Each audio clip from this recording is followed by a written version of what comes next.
Selamat pagi, Assalamualaikum warahmatullahi wabarakatuh. Baik teman-teman, kita lanjutkan untuk hari ini adalah sesi keempat ya. Sesi keempat dalam hal ini adalah mengenai optimal capital structure dan value dari aset. Jadi referensi yang saya gunakan adalah dari buku Damodaran dan Glenn ya.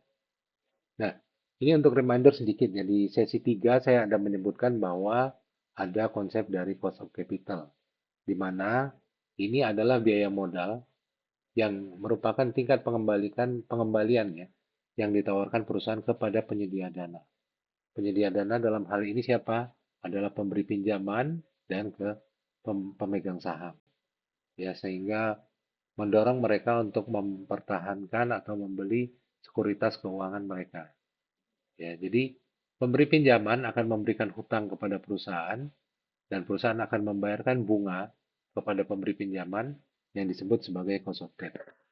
Dan pemegang saham akan menyetorkan modal kepada perusahaan dan perusahaan akan membayarkan berupa dividen atau sisa cash flow kepada pemegang saham ya. Dan ini kita sebut sebagai cost of equity. Nah, jadi sebetulnya untuk memberikan value pertanyaannya adalah berapa porsi utang dan berapa porsi modal.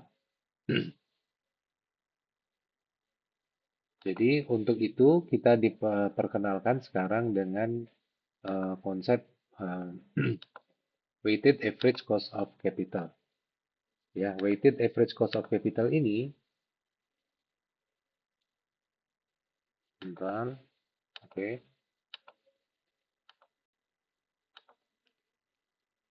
adalah biaya modal rata-rata tertimbang. Ya, jadi eh, digunakan oleh perusahaan untuk mengevaluasi biaya pembiayaan operasional mereka. Ya, apakah dibiayai dari hutang ataupun dibiayai dari modal sendiri atau ekuitas ya. Jadi ini penting untuk memahami eh, bagaimana mereka mengalokasikan cost of capital apa capital secara tepat ya. Ya, jadi WACC sendiri, ya weighted average cost of capital sendiri itu merupakan penjumlahan dari cost of equity dan cost of debt ya dan biaya hutang, biaya dari ekuitas dan biaya hutang. Ya, WACC sendiri secara rumusan bisa digambarkan sebagai berikut. Ini adalah proporsi WACC sama dengan proporsi dari hutang atau weight dari debt, ya weight dari debt dikalikan dengan biaya dari hutang, cost of debt dikalikan dengan satu min tax. Jadi kalau hutang ini selalu kita memperhitungkan kalau memang ada pajak diperhitungkan di sini. Lalu ditambah dengan proporsi dari ekuitas dikalikan dengan biaya ekuitas. Ya, kalau kita turunkan proporsi dari hutang ini adalah jumlah hutang atau value dari hutang dibagi dengan jumlah hutang ditambah dengan jumlah ekuitas. Ya, dan ini tetap sama dikali KD dikali 1 min T. Dan proporsi dari ekuitas adalah jumlah ekuitas dibagi dengan jumlah hutang ditambah jumlah ekuitas. Ya, ini saya ada catatan sedikit mengenai notasi ya karena beberapa literatur menyebut cost of debt atau cost equity ini dengan notasi K, E atau KD gitu. Sementara ada literatur lain yang menyebut sebagai RD atau RE. Ya ini sama sebetulnya. Ya, ini by definisi. Biaya hutang itu mewakili bunga yang harus dibayar perusahaan atas hutangnya. Hutangnya mana saja mencakup hutang jangka pendek dan hutang jangka panjang, serta biaya yang terkait dengan bunga. Lalu biaya ekuitas adalah imbal hasil yang dibutuhkan pemegang saham untuk memiliki saham suatu perusahaan.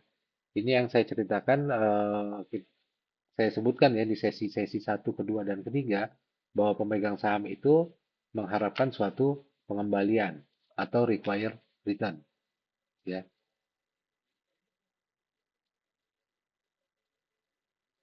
Biaya ekuitas ini lebih subjektif dan dipengaruhi banyak faktor ya, seperti profil risiko perusahaan, kondisi industri, dan ekspektasi investor. Cara yang umum ini adalah menggunakan metode capital asset pricing model atau model penetapan harga aset modal. Ini kita bahas di sesi 3 ya kemarin contohnya ya. Mungkin teman-teman udah bisa kan kemarin ada saya kasih contoh sedikit gitu ya untuk menghitung hmm, cost effectivity dari BCA gitu ya. Lalu ada bobot hutang, ini adalah proporsi dari struktur modal, ini ada yang WD tadi, yang berasal dari hutang. Proporsinya adalah D atau debt gitu ya, dibagi dengan debt ditambah ekuitas. Begitu juga dengan bobot ekuitas adalah E, kalau kita sebut ekuitas itu E, proporsinya adalah E dibagi dengan D ditambah E. Dan tarif pajak, ini tarif pajak yang berlaku pada perusahaan. Pajak ini ya sebetulnya bisa diuntungkan kalau ada pinjaman. Jadi pinjaman itu bisa mengurangi beban pajak ya. Nanti teman-teman akan lihat. Sederhananya gini ya. Sebuah perusahaan misalkan mempunyai value dari hutang atau punya hutang lah ya, yang nilainya saat ini atau value-nya saat ini sebesar 500.000 US dollar. Dan punya equity yang nilainya saat ini adalah 500.000 US dollar. Biaya hutangnya 8%.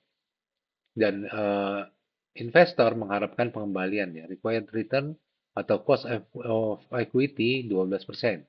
Teman-teman jangan bingung ya nanti dengan istilah required return atau cost of equity gitu ya. Ini ada dua cara pandang. Saya jelaskan kemarin di sesi ketiga. Ya, bahwa kalau pemegang saham mungkin akan melihatnya sebagai required return, sementara si apa perusahaan akan melihatnya sebagai cost equity. Ya. Tingkat pajak adalah 35%, maka cost of capital perusahaan rata-rata tertimbang biaya capital perusahaan, biaya modal perusahaan adalah sesuai rumusan tadi, WACC sama dengan E dikali D ditambah E dikali dengan KE, cost of equity, ditambah D dibagi D plus E dikali KD, dikali lagi dengan satu mintax. Kalau memang ada angka pajak yang diperhitungkan, ya. Jadi selalu kalau hutang ini nanti ada pengurang yang berasal dari persentase pajak. Ya, jadi kalau D-nya ini adalah 500.000, ya, maka D plus E dan E-nya 500.000, maka E dibagi D plus E, ya, ini E dibagi dengan D plus E gitu. 500.000 dibagi dengan 500.000 plus 500.000, kita kalikan dengan cost of equity 12%, ya, ditambah porsi dari hutang, hutangnya adalah 500.000, dibagi dengan 500.000 ini hutang, ditambah 500.000 equity. Dikali berapa biaya hutangnya? 8% misalnya ya. Nah, case ini 8% dikalikan dengan 1 dikurang 35%. 35% ini adalah tingkat pajak. Ya, dari perhitungan ini kita akan memperoleh angka 8,6%. Jadi inilah cost of capital dari perusahaan. Nah, ini saya ingatkan sedikit mengenai metode CAPM. CAPM itu kita gunakan untuk menghitung cost of equity. Ya. Cost of equity dalam hal ini adalah risk-free, suku bunga bebas risiko ditambah beta, beta dari perusahaan itu gitu ya, dari saham itu gitu, dikalikan dengan return market. Ya kalau memang tidak ada datanya eh, apa Bursa Efek di Indonesia gitu ya, JKSE dikurang dengan risk free. Ya. Return market dikurang dengan risk free rate ini bisa kita sebut sebagai risk premium. Oke. Nah, beta, saya nggak mengulang lagi ya, karena di sesi 3 kita udah membahas mengenai beta. Tapi, beta ini sebetulnya bisa diukur ya antara perusahaan dengan hutang dan beta perusahaan tanpa hutang. Ya. Beta levered, gitu ya. Levered ini berarti dia memiliki hutang dan beta tanpa hutang. Atau beta unlevered. Beta ini merupakan ukuran risiko sistematis. Ya. Ukuran risiko yang tidak dapat dihindari. Termasuk di situ adalah risiko pasar. Jadi beta ini dipengaruhi oleh 3 variabel utama adalah jenis usahanya. Ya, kalau betanya lebih dari 1, saya sebutkan kemarin di sesi 3, berarti perusahaan itu uh, returnnya itu lebih berfluktuasi. Ya. Karena beta ini akan mengukur risiko suatu perusahaan terhadap pasar, ya, terhadap indeks pasar. Semakin sensitif, maka akan semakin tinggi betanya. Contoh, perusahaan perumahan dan otomotif biasanya sensitif terhadap kondisi perekonomian. Ya, jadi teman-teman bisa lihat bahwa kalau kondisi perekonomian kurang bagus, gitu ya, biasanya ini sangat sensitif di otomotif ya. Seperti saat ini misalnya ya, dengan pertumbuhan ekonomi yang rendah dan yang relatif rendah ya 4,7% untuk Indonesia itu relatif rendah, penjualan kendaraan juga relatif rendah. Sementara untuk perusahaan-perusahaan yang consumer goods ya biasanya betanya relatif tinggi. Oh, sorry. Dia tidak lebih sensitif. Jadi perusahaan perumahan lebih sensitif, jadi seharusnya betanya lebih tinggi dari perusahaan-perusahaan yang memproduksi consumer goods. Ya, consumer goods itu barang-barang kebutuhan sehari-hari gitu ya, seperti toiletries dan lain-lain. Lalu variabel berikutnya yang menentukan adalah leverage operasi. Ya. Leverage operasi ini bergantung dengan struktur biaya. Ya, kalau dia punya biaya tetap yang besar, biasanya kita sebut itu leverage operasi yang tinggi. Ya, jadi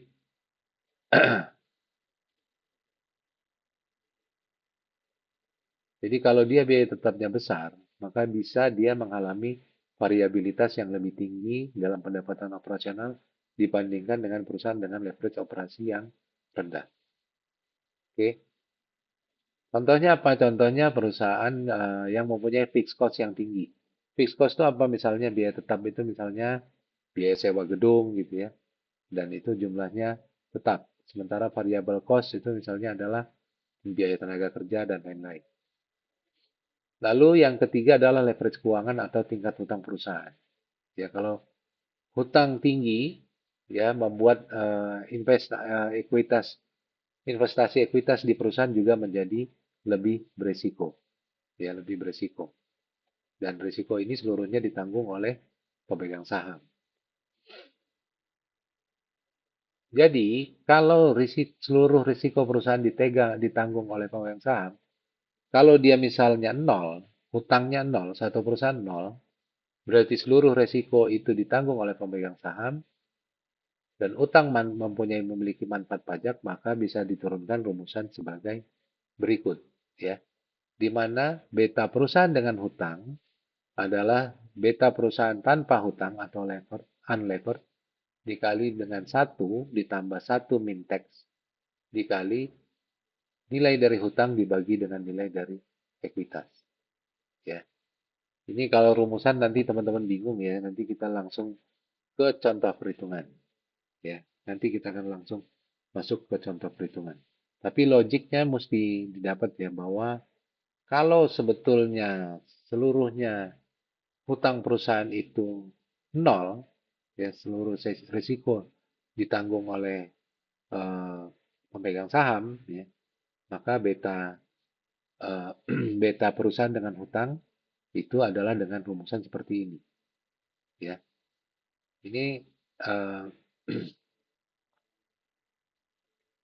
teman-teman lihat ya sebetulnya kalau dia hutangnya nol ini bisa kita gantikan dengan nol.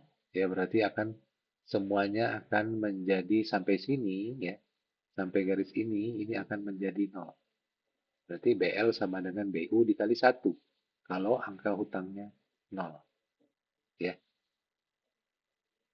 Jadi kalau hutangnya ya ada, ya maka beta leverage perusahaan dengan hutang akan menggunakan rumusan ini. Nah, kita sudah tahu tadi ada proporsi dari hutang, ada proporsi dari modal. Nah, inilah yang kita sebut dengan struktur modal. Sebetulnya berapa proporsi hutang dan berapa proporsi modal sendiri yang harus digunakan untuk memaksimalkan value dari perusahaan.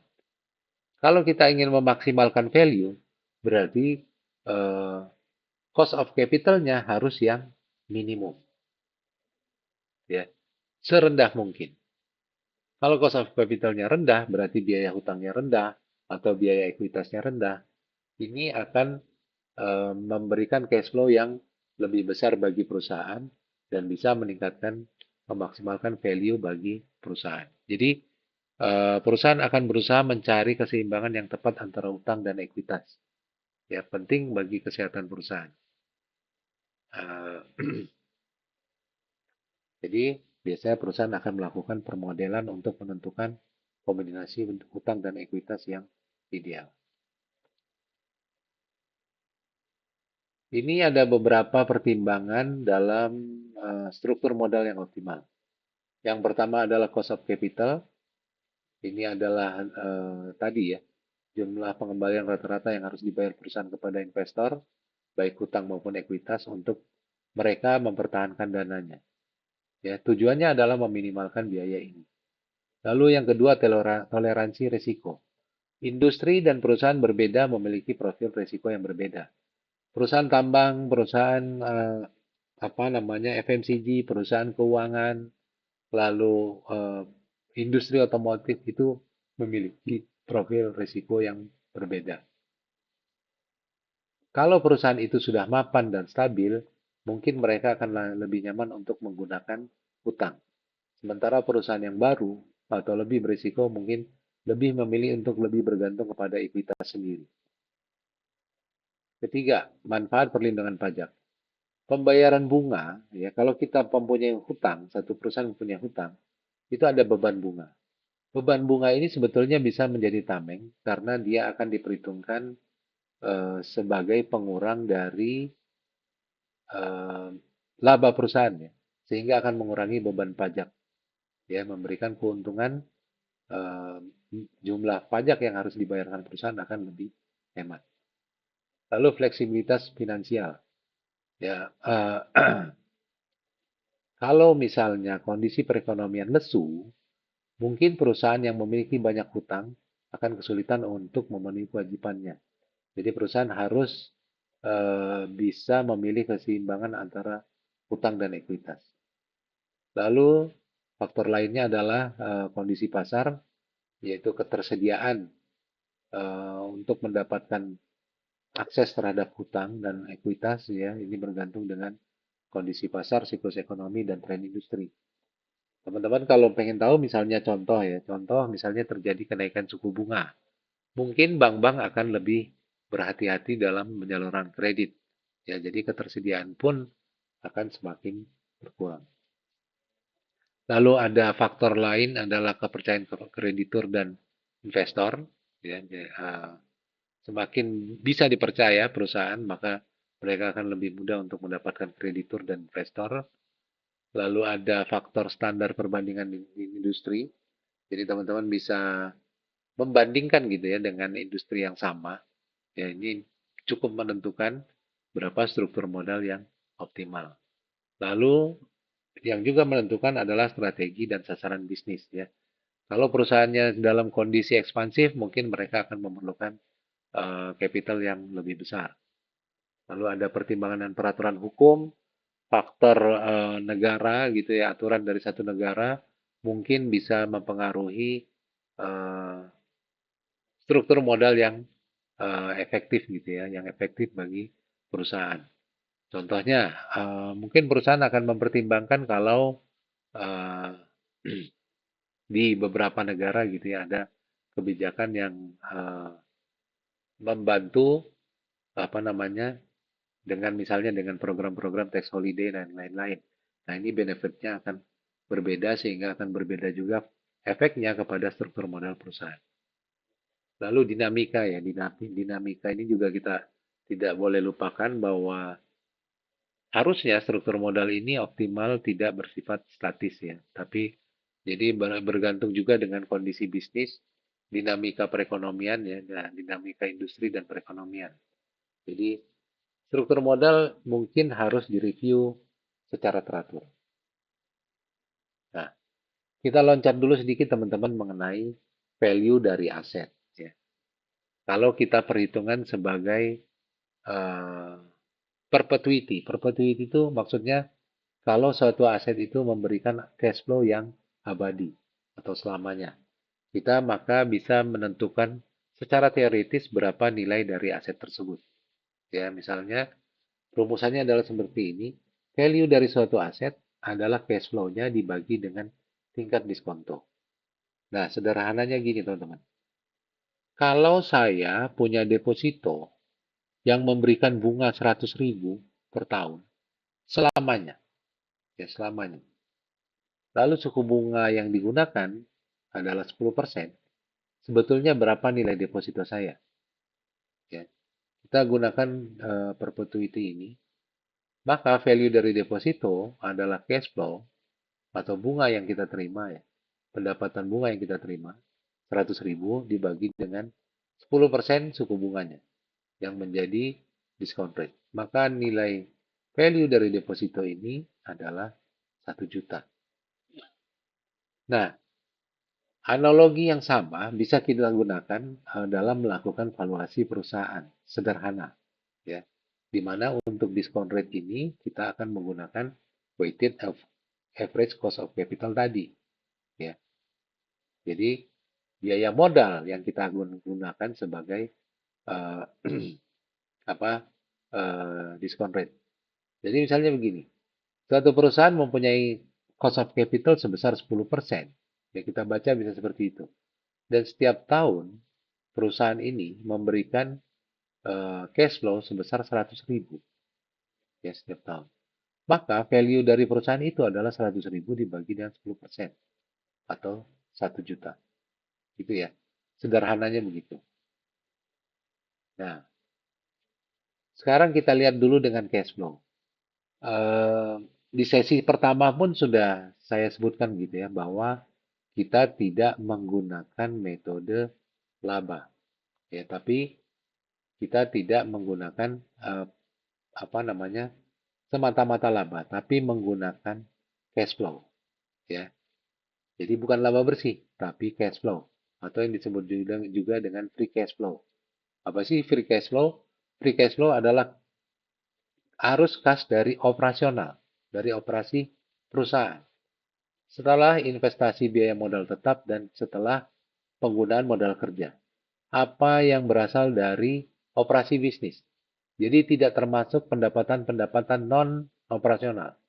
Ya, ada apakah itu cash flow yang muncul berasal dari penjualan saham oleh perusahaan atau penerbitan obligasi, ya juga tidak termasuk pembayaran bunga. Murni dari operasional perusahaan. Jadi kalau kita lihat ya, kalau di laporan keuangan, ini adalah penjualan, lalu dikurangi dengan biaya operasional. Akan didapatkan laba operasi. Ya, laba operasi. Nanti kalau di neraca ada lagi ya di bawahnya. Ini revenue dikurangi dengan biaya operasi, gitu ya. Lalu dikurangi dengan depresiasi dan amortisasi, ini akan didapatkan laba operasi. Ya, laba operasi. Atau bisa kita sebut dengan EBIT, earning before interest dan tax. Laba sebelum bunga, beban bunga dan pajak. Ya.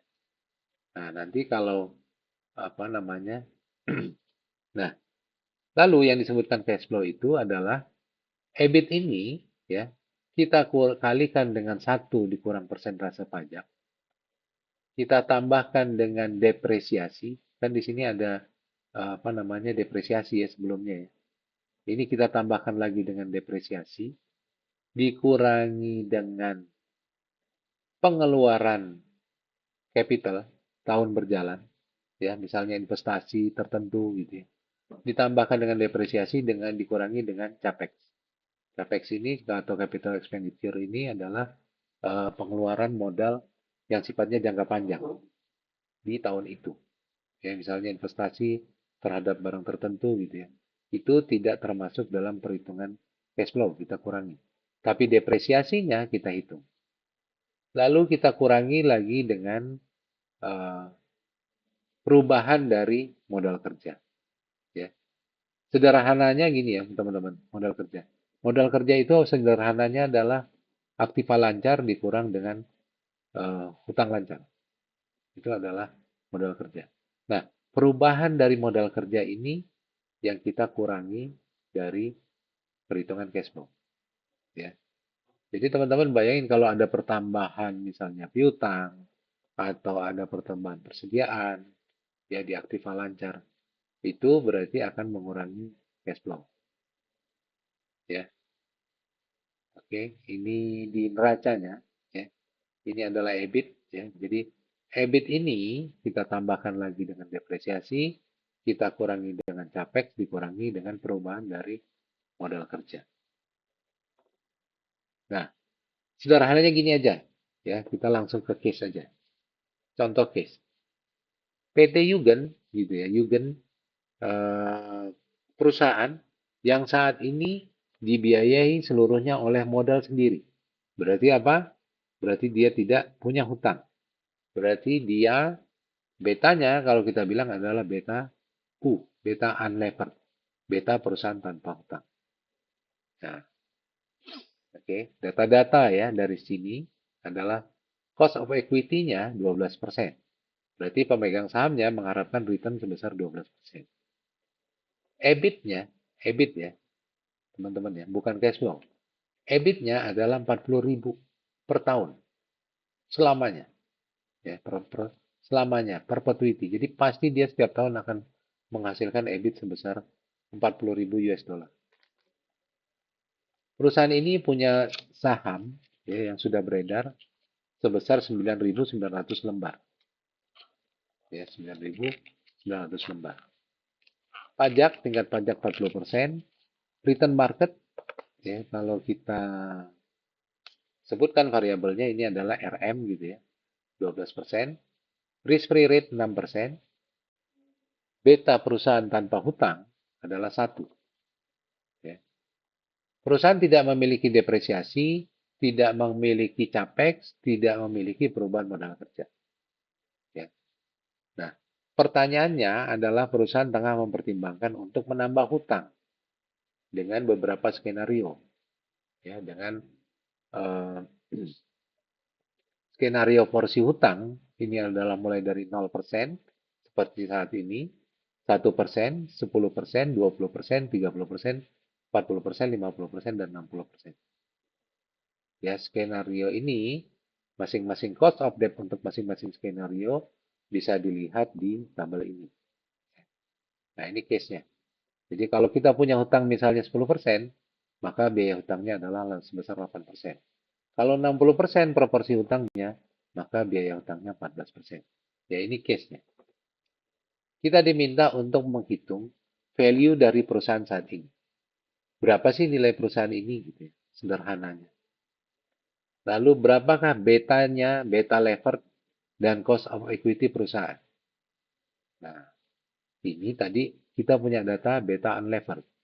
Berarti kita sekarang akan menghitung beta levered juga. Beta dengan hutang dengan proporsi hutang seperti ini. Ya.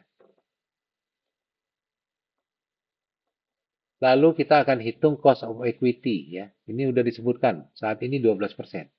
Kalau berdasarkan skenario seperti ini, berapa cost equity-nya?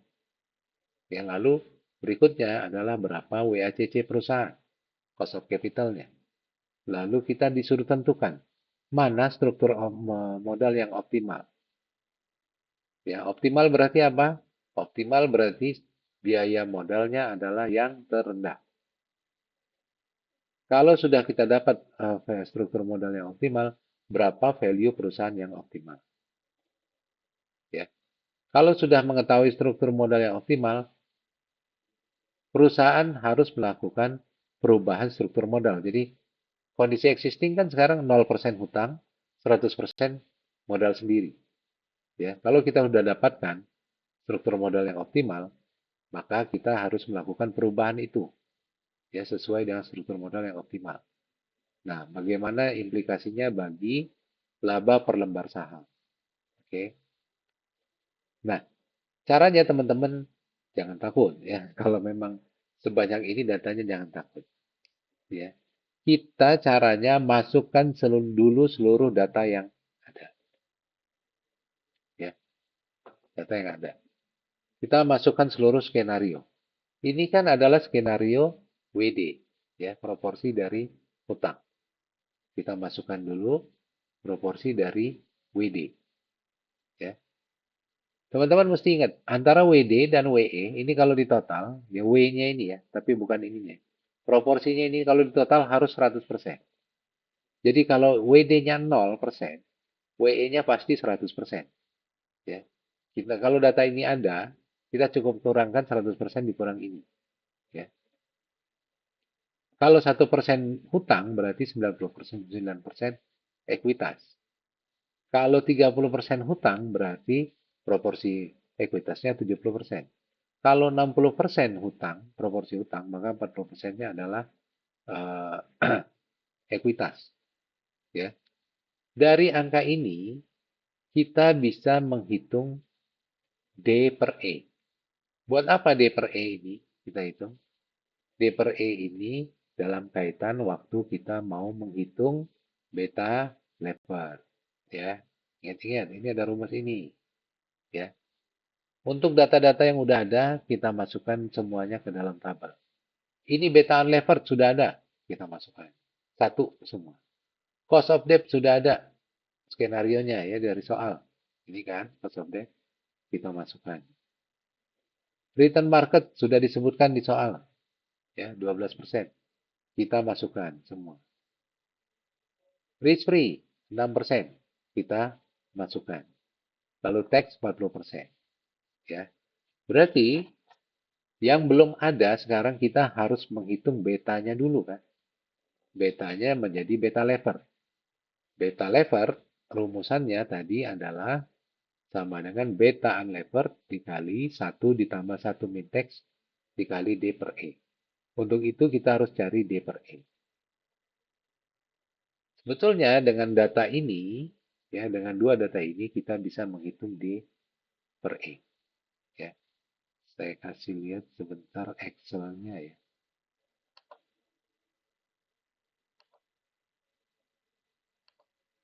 Oke.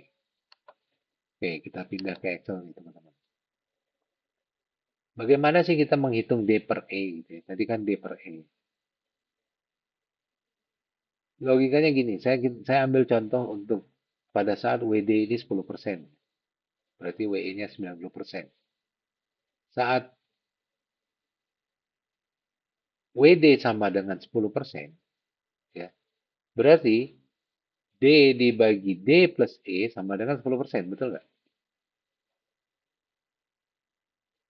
D dibagi D per E plus E itu 10%. D plus E sendiri berapa? 100. Ya. 10% itu kan 10 per 100. Jadi kita bisa pecahkan D dibagi D plus E sama dengan 10%. Sama dengan 10 per 100. Kalau D-nya sudah ketahuan gitu ya. Berarti kan 10 per 100 ini kan adalah D ya. Kalau D-nya 10, E-nya berapa? D plus E-nya berapa? 100. Kalau 10%, berarti kan 10 per 100. D plus E-nya ini adalah 100. Berarti E-nya adalah 100 dikurang 10. Ya. Jadi sama dengan 90. Kalau kita sudah tahu D-nya adalah 10, E-nya adalah 90, maka D per E 10 per 90 atau 11,1%. Nah, ini caranya untuk menghitung D per E. Teman-teman jangan bingung nanti kalau ketemu soal seperti ini ya. D per E-nya ini. Ya. Kita tinggal masukkan rumus. Ya. Dalam hal ini saya kalikan 100 supaya teman-teman nggak bingung gitu. Karena ini kan dalam persen. B5 dikali 100 dibagi dengan 100 dikurang B5 dikali 100. Ya, nah ini. Nah, kalau kita sudah dapat D per E, maka kita bisa menghitung beta leverage. Ya. Menggunakan rumusan apa? Rumusan ini ya, yang saya sebutkan tadi ya. Ini adalah beta dari leverage. Beta leverage sama dengan beta unleverage dikali 1 ditambah 1 dikurang pajak, pajaknya ini 40% dikali D per E. D per E-nya ini. Ya. Jadi kalau teman-teman lihat rumusannya adalah beta unlevered dikali 1 ditambah 1 dikurang pajak 40% dikali D4 ya, atau D per E. Maka kita akan mendapatkan beberapa angka beta lever. Nah, kalau semua ini sudah kita peroleh, maka kita bisa menghitung. Apalagi yang mesti kita hitung? Cost of debt sudah ada. RM, RF sudah ada dari soal teks sudah ada. Yang belum ada satu lagi adalah cost of equity. Ya, kan tadi pertanyaannya adalah hitunglah gitu ya value perusahaan. Berapa cost of equity dari perusahaan? Nah, cost of equity berapa cost of equity dari perusahaan?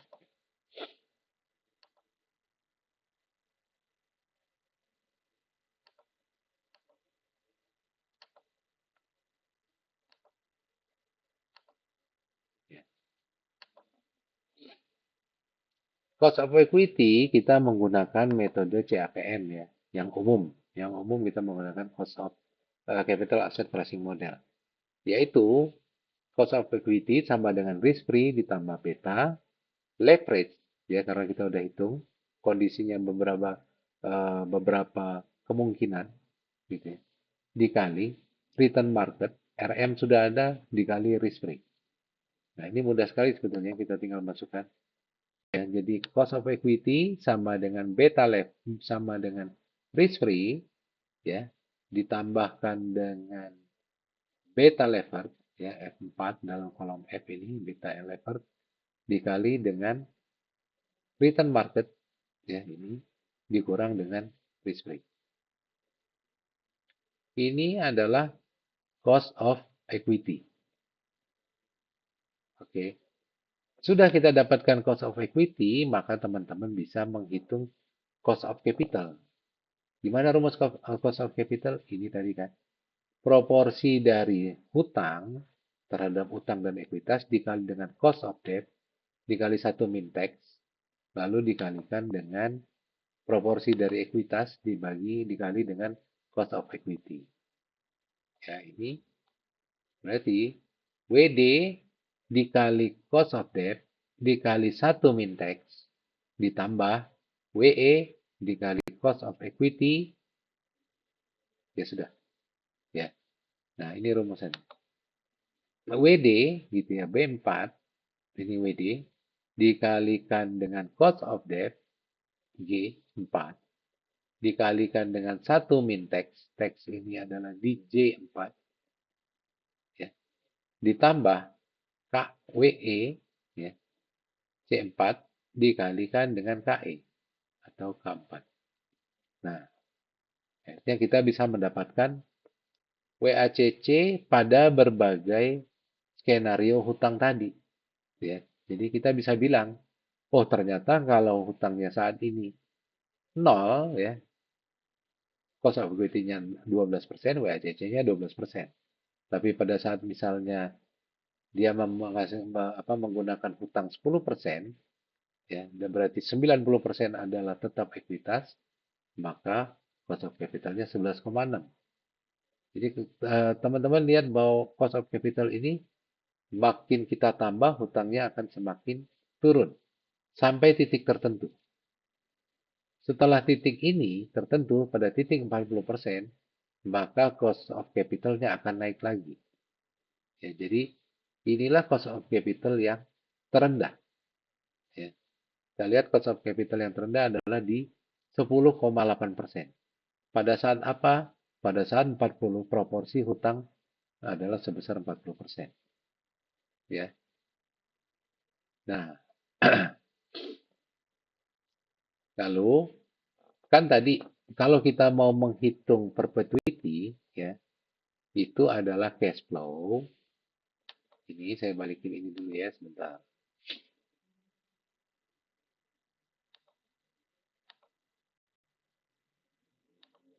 Ya.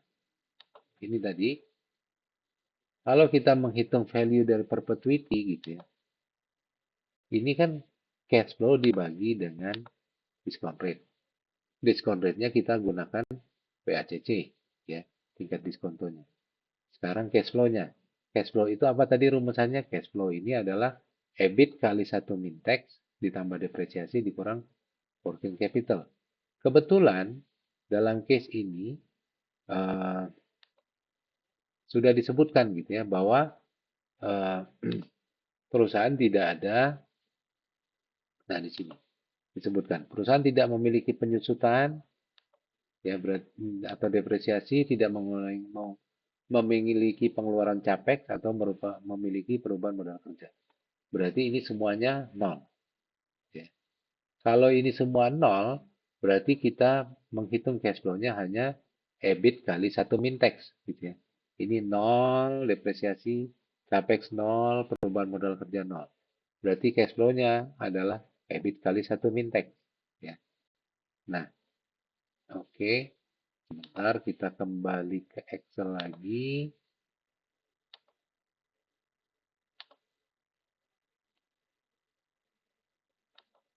Ya, udah muncul Excel. Nah, berarti ini bisa kita sebut FCF gitu ya. Free cash flow sama dengan EBIT kali 1 min tax.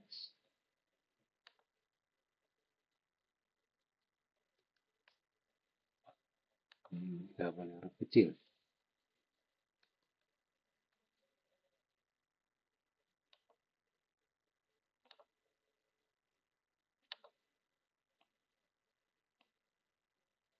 Oke,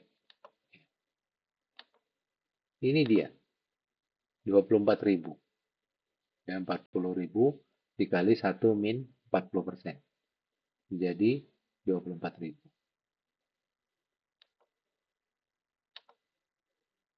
Oke. Nah, berapa firm value? Firm value-nya kan hanya cukup dengan cash flow, kita bagikan dengan cost of capital, dengan WACC. Ya, secara perpetuity ya. Berarti simultan terus-menerus setiap tahun akan menghasilkan cash flow sebesar 24.000. Inilah firm value-nya. Inilah nilai perusahaannya. Ya. Pada saat hutangnya 0, nilai perusahaan 200.000, value perusahaan. Pada saat 60% value perusahaan juga 200.000. Mana yang paling tinggi? Pada saat hutang 40%. Inilah value yang paling tinggi. Jadi nilai perusahaan paling tinggi ada di 222.222. Ya. Inilah optimal capital structure. Berarti 40% hutang dan 60% ekuitas akan menghasilkan value yang tertinggi. Akan menghasilkan cost of capital yang paling rendah. Ya. Nah, ini teman-teman ya. Jadi kita udah bisa menghitung sebetulnya beberapa pilihan dari struktur modal mana yang paling optimal. Ini yang kita sebut dengan struktur modal yang optimal. Kalau kita gambarkan secara grafik ya, ini.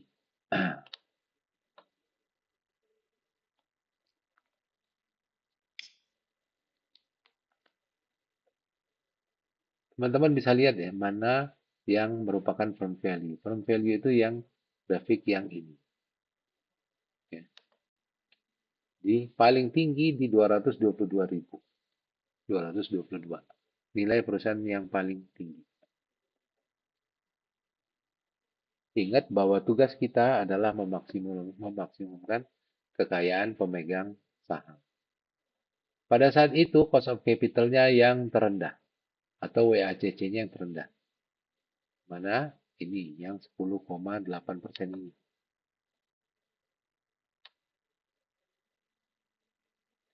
Inilah saat WACC terendah dan cost of capital yang tertinggi. Sorry, cost of capital yang terendah dan value perusahaan yang tertinggi. Oke, berarti sudah beberapa pertanyaan dari case ini. Kita kembali dulu ke PowerPoint ya. Oke, nah ini.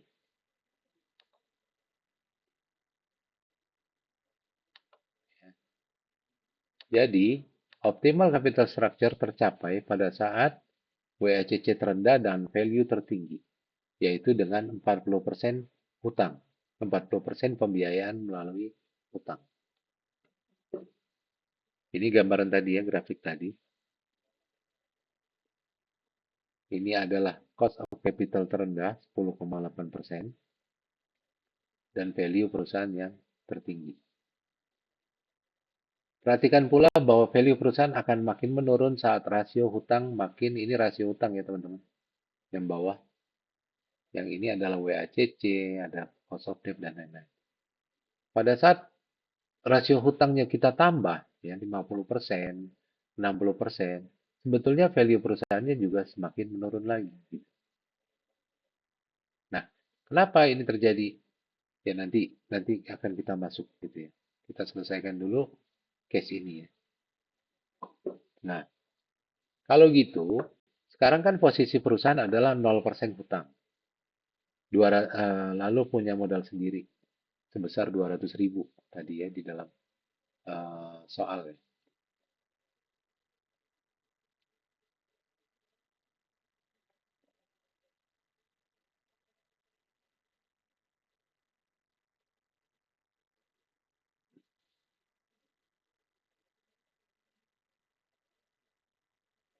Oh enggak, karena value-nya sekarang 200.000 ya. Kalau perusahaannya itu tidak punya hutang, berarti value perusahaannya, value dari ekuitasnya adalah 200.000 juga. Gitu ya. Kan dia nggak punya hutang. Value perusahaan 200.000. Hutang tidak ada. Berarti value dari ekuitasnya adalah 200.000. Ya. Nah, sekarang perusahaan harus melakukan recap. Recap, jadi dia harus menambah hutang kan, supaya 40% dari total value perusahaan. Dan menggunakan dana dari hutang itu untuk membeli kembali sahamnya. Kan dia udah punya saham. Udah punya saham selama ini ya, 9.900 lembar ya yang sudah beredar. Bagaimana menghitungnya? Ya,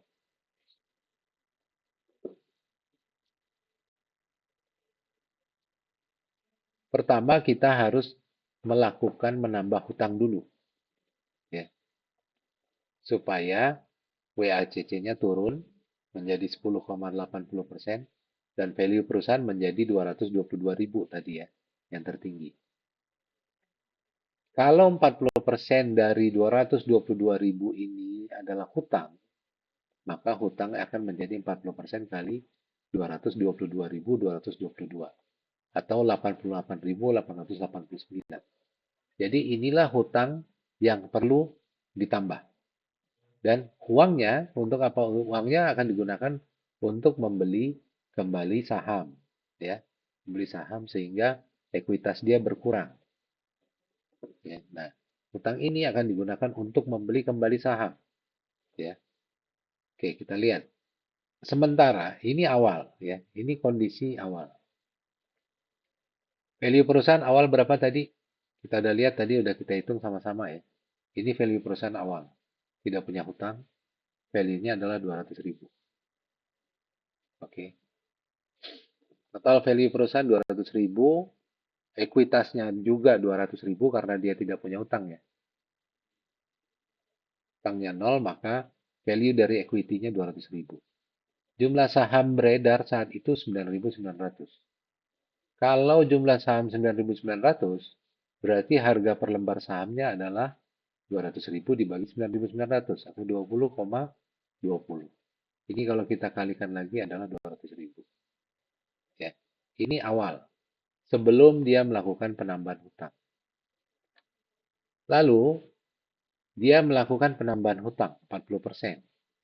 Value perusahaan sudah berapa? Jadi harusnya 222.000. Ya, 222.000. Maka 40% dari 222.000 ini adalah 88.889.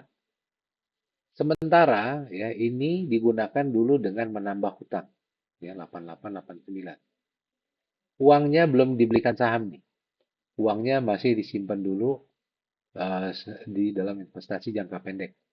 Misalnya dalam bentuk uang kas gitu ya. Jadi perusahaan menambah hutang 88.889, uangnya disimpan dulu di kas. Sehingga value perusahaan harusnya menjadi 311.000 gitu ya. Nah, value equity-nya kan tadi berapa?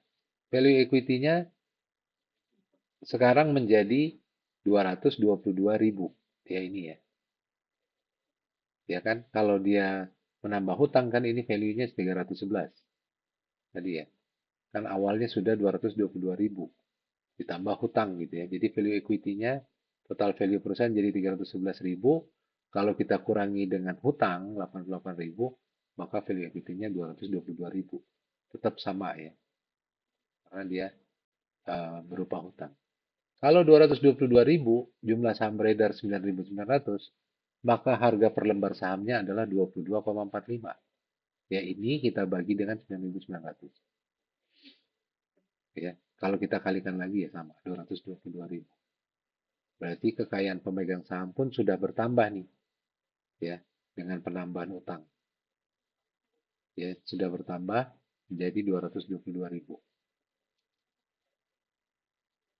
Nah, ini sudah menambah hutang tapi uangnya masih disimpan di dalam bentuk uang kas, ya, investasi jangka pendek.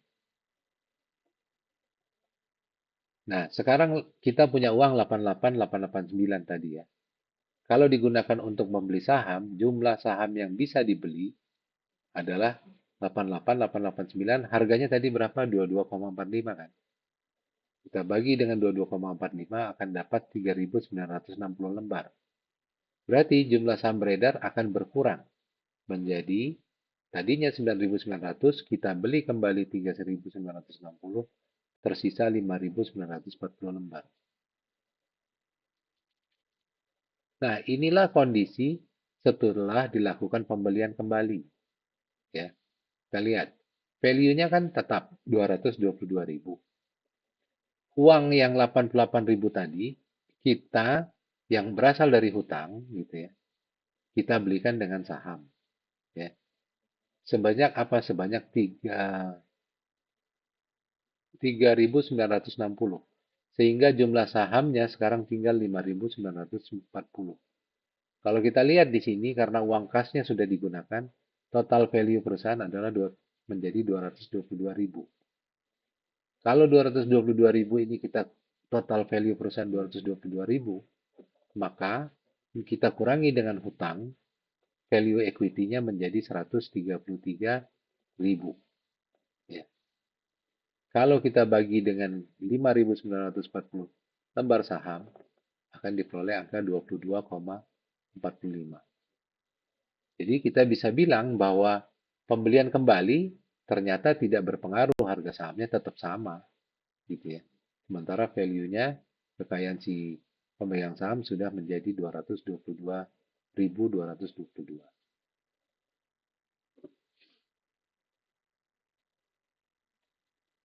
Berarti hutang sudah bertambah, harga saham tetap 22,45, nilai saham beredar turun menjadi 133.000, kekayaan pemegang saham tetap 222.222. Nah, sekarang kita kembali ke Excel ya. Kita kembali ke Excel. Oke. Oke. Nah, ini lanjutan dari yang tadi ya, teman-teman. Tadi kan kita sudah menghitung sampai value dari pemegang saham ya. Ini value-nya. Nah, kalau value-nya seperti ini, berapa market value dari hutang? Ini cukup kita kalikan dengan WD tadi. Ya. Oh, kalau market value perusahaan 200.000, ya,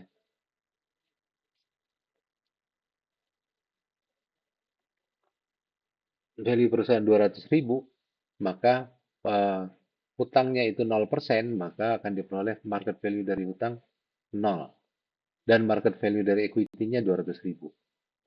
Kita kalikan semua WD ini dengan value dari perusahaan. Ini misalnya yang tadi yang optimal, kita kalikan 40% kali 222.000 adalah 88.889. Sisanya ini adalah market value dari equity. Dan ini adalah jumlah saham yang dibeli kembali.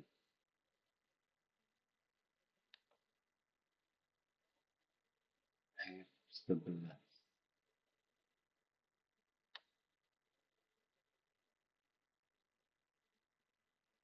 F11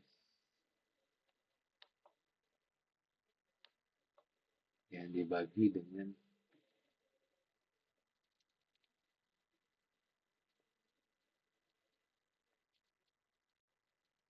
berarti kan yang kita beli kembali adalah sebesar hutang kan? Ya, ini adalah jumlah lembar saham yang bisa dibeli kembali sebesar hutang.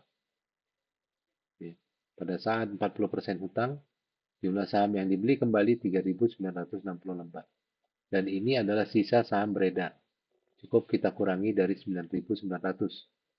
Ya. Dan dengan demikian kita akan mendapatkan harga per lembar sahamnya.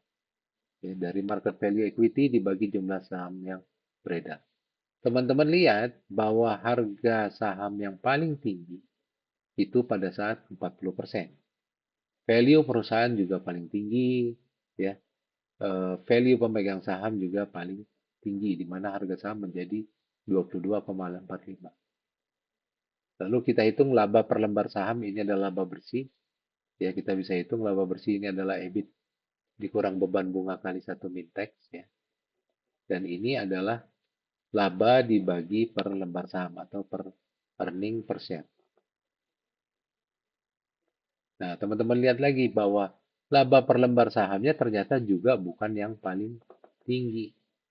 Ya, 3,7 ada yang lebih tinggi nih 4,5 ya pada saat hutangnya 60% gitu ya. Labanya juga bukan yang paling tinggi. Laba paling tinggi itu berada di 24.000 ya. Jadi kalau kita lihat bahwa struktur modal yang optimal 40% ini, 40% hutang akan menghasilkan cost of capital yang tertinggi, akan menghasilkan value perusahaan tertinggi, akan menghasilkan harga saham per lembar saham tertinggi, tetapi tidak menghasilkan laba per lembar saham yang tertinggi. Oke, gitu ya. Nah, saya kembali lagi ke PowerPoint sekarang.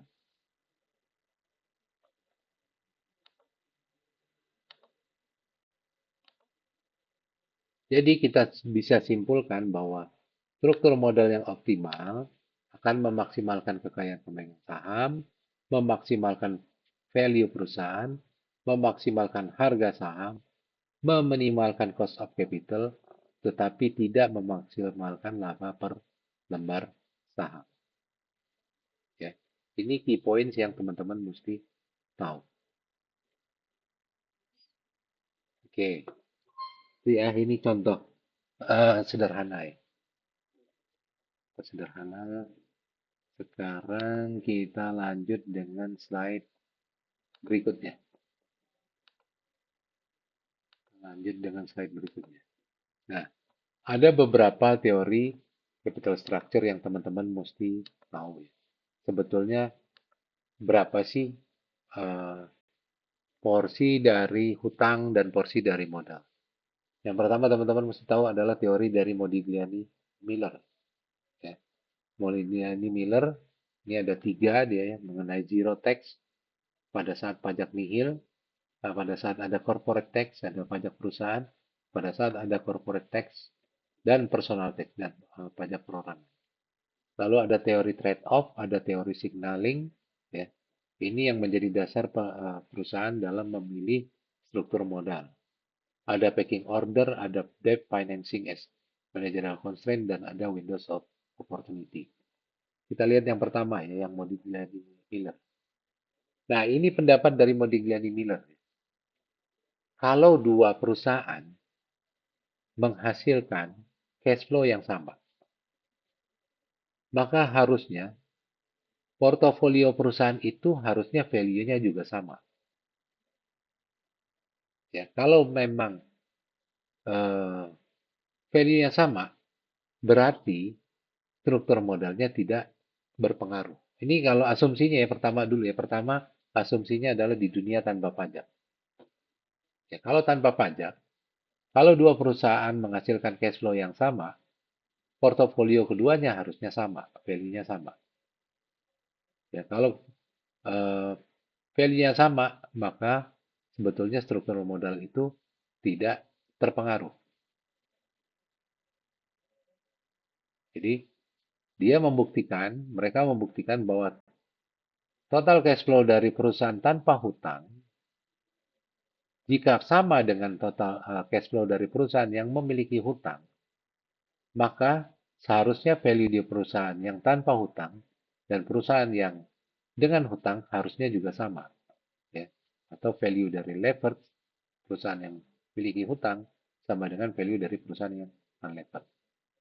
Karena cash flow dan value perusahaan levered dan unlevered sama, maka cost of capital juga sama. Karena itu struktur modal menjadi tidak relevan. Ya. Jadi di dunia tanpa hutang ya, kalau cash flow-nya sama, value-nya sama, berarti tidak masalah. Apakah mereka menggunakan hutang atau menggunakan modal sendiri. Struktur modal menjadi tidak relevan. Lalu yang kedua mengenai beban pajak. Ya. Beban bunga ini bisa menjadi pengurang, menurunkan pajak yang dibayar oleh perusahaan yang memiliki hutang. Kalau lebih banyak, kalau ada bunga, beban bunga, maka akan menjadi pengurang pajak sehingga lebih banyak cash flow yang dibayarkan kepada investor, pemegang saham, ya, lebih banyak. Jadi hutang bisa berlaku sebagai pelindung gitu ya, dari cash flow perusahaan terhadap pajak. Tapi kalau ada pajak, gitu ya, ini yang berikutnya, kalau ada pajak, maka ini akan memberikan benefit, ya. Jadi value dari perusahaan yang memiliki hutang sama dengan value dari perusahaan tanpa hutang ditambah benefit atau manfaat dari pajak. Ya. D-nya ini tetap hutang ya, karena ini perusahaan dengan hutang. Jadi kalau tarif pajaknya 40%, maka setiap dolar hutang akan menambah 40 sen extra value perusahaan. Nah, ini ilustrasinya ya teman-teman. Itu ilustrasinya bahwa hutang itu memberikan benefit. Contoh ini ada dua perusahaan, perusahaan A dan perusahaan B. Ya. Perusahaan A bekerja di negara eh, yang mengizinkan, perusahaan B berada di negara yang mengizinkan beban bunga itu sebagai pengurang sebelum pajak. Perusahaan A menyatakan negaranya berada di negara yang menghitung pajak itu sesudah beban bunga. Ya.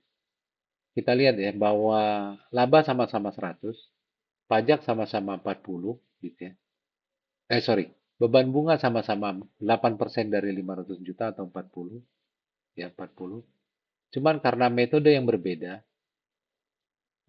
di perusahaan A beroperasi, negaranya tidak mengizinkan bunga sebagai pengurang. Jadi dia harus dihitung dulu pajak 30%. Ya, jadi laba, interestnya masih 0, menjadi laba yang sebelum pajak sebesar 100 juga, dipotong pajak 30%, 30, dipotong lagi bunga tadi ya, bunga 40. Jadi sisa cash flow yang bisa dibagikan sebagai kepada investor adalah 30. Sementara perusahaan B beroperasi di negara yang memungkinkan beban bunga dihitung sebelum pajak. Ya, jadi beban bunga 40 dikurangi dari laba 100. Akan tersisa 60, baru dikenakan pajak sebesar 30% atau 18. Sehingga sisa cash flow yang bisa dibagikan kepada yang pemegang saham adalah 42. Terlihat lebih tinggi dari perusahaan A. Inilah manfaat pajak. Nah, tapi sebetulnya teori Modigliani-Miller ini belum mengasumsikan adanya biaya kebangkrutan. Ya, ini yang disebutkan di trade-off teori. Ya, kemungkinan kebangkrutan akan meningkat kalau hutang semakin ditambah. Tadi teman-teman udah lihat di grafik gitu ya. Kalau hutang makin ditambah, pada saat titik optimum dan hutang terus ditambah, maka value perusahaan akan meningkat. Ya, kenapa ini terjadi? Karena pada saat tingkat hutang rendah, manfaat pajak itu akan muncul melampaui biaya kebangkrutan. Tapi saat hutangnya semakin besar, maka biaya kebangkrutan akan muncul dan akan melampaui manfaat pajak. Ya, jadi struktur modal yang optimal harusnya menyeimbangkan antara cost dan benefit. Ini gambarnya ya teman-teman. Ini tingkat hutang, sumbu X, dan Y ini adalah value dari perusahaan. Kalau perusahaan tanpa hutang, sebetulnya value-nya akan tetap di sini gitu ya. Akan tetap di sini. Akan tetap di sini ya. Ya, kita nggak usah lihat ke samping, sebetulnya ada di titik sini. Karena ini ke sini adalah proporsi hutang. Kalau perusahaan tanpa hutang, maka value-nya ada di sini. Kalau dia ada hutang, gitu ya, maka value perusahaan akan meningkat sampai titik optimal dan akan semakin menurun. Modigliani Miller hanya menggambarkan adanya benefit dari pajak, gitu ya. Ini adalah tambahan value karena benefit dari pajak tadi yang seperti yang dijelaskan di sini ya, di sini ya. Bahwa dengan ini maka cash flow yang bisa dibagikan ke pemegang saham bisa bertambah. Tapi pada tahap tertentu, ya sebetulnya eh, Modigliani Miller ini belum memperhitungkan kemungkinan biaya kebangkrutan gitu ya. Hutang ditambah, maka eh, value perusahaan akan semakin turun, melampaui benefit dari manfaat pajak. Ya, ini kalau value yang semakin menurun ya karena keadaan kebangkrutan. Kalau ini adalah value tambahan karena ada manfaat pajak. Tapi pada saat tertentu, maka ini potensi kebangkrutan akan muncul. Jadi value-nya akan semakin menurun. Oke, itu satu uh, dari Modigliani Miller ya. Kita lanjutkan sekarang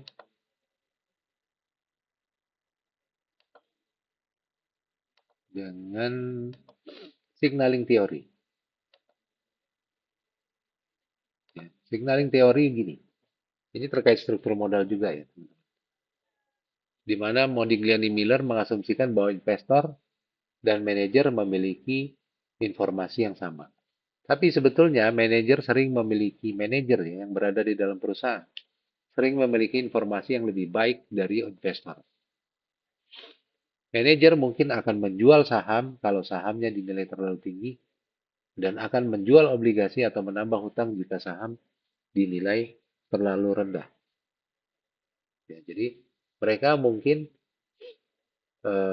pada saat harga sahamnya sudah terlalu tinggi mereka akan jual atau mereka akan menerbitkan obligasi menambah hutang kalau ternyata nilai sahamnya terlalu rendah. Kondisinya, investor memahami hal ini sebagai memahami penjualan saham itu sebagai sinyal yang negatif. Ya bahwa mungkin potensinya jadi investor di luar dia kan tidak punya informasi yang lebih baik. Mereka akan beranggapan bahwa oh ini kemungkinan kalau perusahaannya menjual saham gitu ya, kemungkinan ini bisnisnya kurang bagus atau gimana gitu ya. Atau cara pandang tertentu gitu ya. Jadi dia akan memandang ini secara negatif. Itu yang pertama mengenai signaling teori mengenai struktur modal. Yang kedua adalah packing order. Ya. Gimana perusahaan menentukan apakah dia akan menggunakan hutang atau modal sendiri? Pertama, perusahaan cenderung akan menggunakan dana internal terlebih dahulu. Kenapa? Karena menurut teori ini tidak ada biaya mengambang. Gitu. Lalu juga tidak akan menimbulkan adanya sinyal negatif. Jadi mereka akan cenderung menggunakan modal sendiri terlebih dahulu, ya, dari internal. Kalau butuh lebih dana lebih besar, maka perusahaan akan menggunakan hutang, ya, menambah hutang. Kenapa? Karena biaya flotation cost-nya lebih rendah dari saham dan tidak ada sinyal negatif. Kalau masih dibutuhkan dana juga, baru perusahaan akan menerbitkan saham baru. Ini menurut packing order. Lalu berikutnya mengenai agency cost, ya, refinancing dan agency cost. Pada agency cost teori, ya, ada agency problem. Ada poinnya adalah perbedaan kepentingan antara pemegang saham dengan manajer pengelola perusahaan. Menurut agency problem, managers akan menggunakan dana perusahaan untuk tujuan yang mungkin tidak memaksimalkan value perusahaan. Ya. Jadi manajer mungkin akan menggunakan dana perusahaan untuk kepentingan mereka sendiri, untuk mendapatkan fasilitas dan lain-lain. Lalu menurut teori ini juga hutang, yang mengenai hutang, hutang akan mengikat cash flow. Ya, jadi hutang akan mengikat cash flow. Karena apa? Karena ada kewajiban untuk membayar hutang. Sehingga hutang akan memaksa manajer untuk lebih disiplin dan menghindari akuisisi yang tidak menambah value. Ya, antara lain dengan leverage buyout, menggunakan hutang untuk mengontrol tindak tanduk manajemen.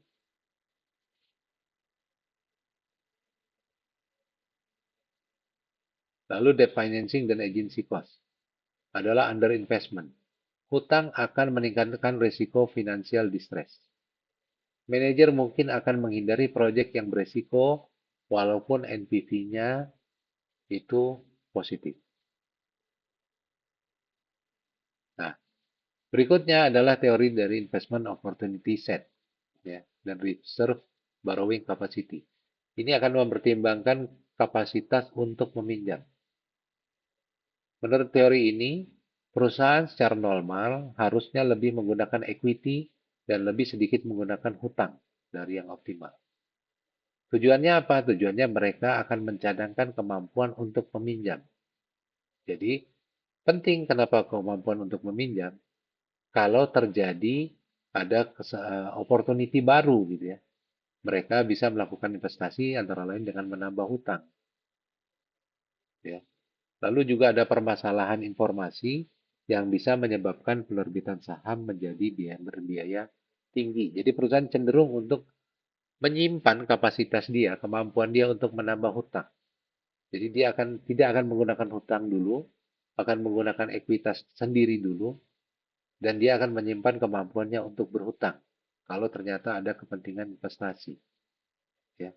Kalau ternyata kalau dia harus menerbitkan saham, akan menyebabkan asimetri informasi, sehingga penerbitan saham itu menjadi mahal. Oke, berikutnya adalah teori windows of opportunity, di mana manajer akan menyesuaikan keadaan struktur modalnya uh, sesuai dengan kondisi pasar. Ya. Mereka akan menggunakan equity atau modal pada saat market itu menilai sedang tinggi gitu ya, sedang tinggi-tingginya. Misalnya IHSG-nya sedang tinggi dan harga saham-saham sedang meningkat, menanjak.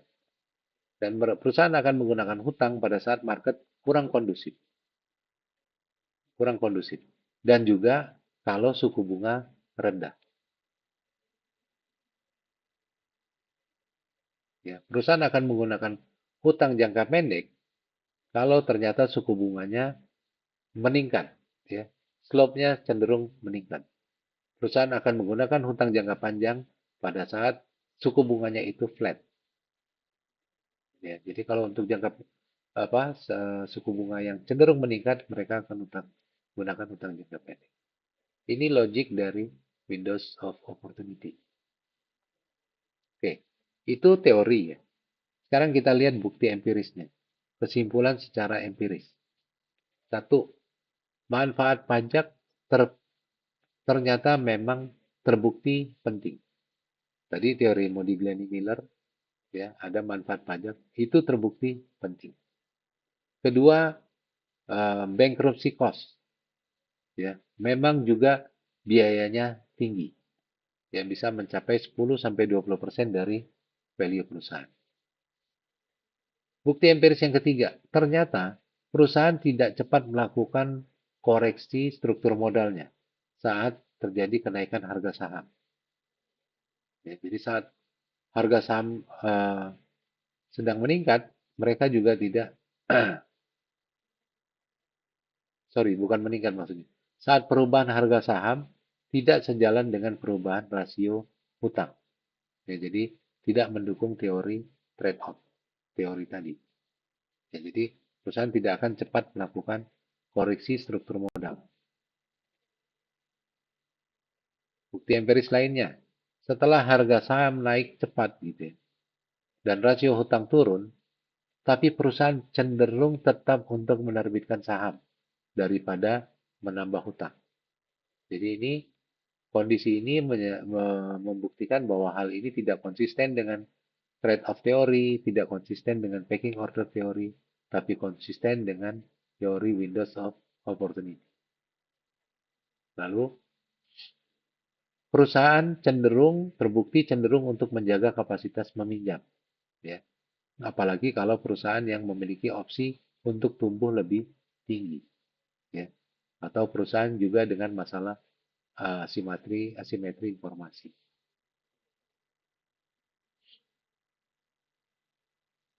Asimetri informasi ini ya yang dimaksud adalah pihak internal lebih tahu dari pihak eksternal perusahaan. Manajer lebih mengetahui prospek perusahaan dibanding investor.